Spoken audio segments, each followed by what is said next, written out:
दक्षिण भारत में माधवाचार्य नाम के एक परम भक्त रहते थे। वे बहुत निर्धन थे, लेकिन उनका मन हमेशा ठाकुर जी की भक्ति में रमा रहता था।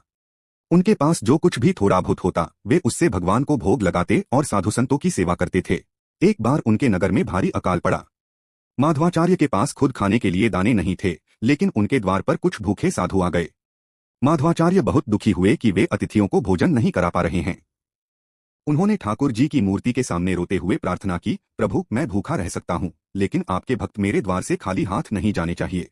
कहा जाता है कि उस रात ठाकुर जी ने एक छोटे बालक का रूप धारण किया और नगर के एक बड़े सेठ के भंडार गृह में पहुंचे।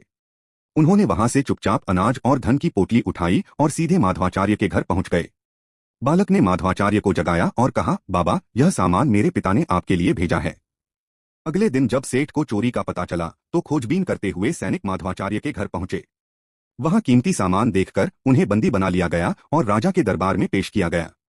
माधवाचार्य हैरान थे कि उनके पास यह सब कहां से आया।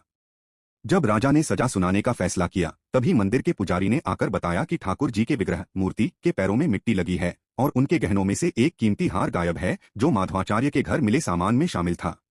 राजा और सेठ तुरंत समझ गए कि स्वयं भगवान ने अपने भक्त की लाज बचाने के लिए चोरी की लीला रची है। राजा ने माधवाचार्य से क्षमा मांगी और उन्हें राजकीय सम्मान दिया।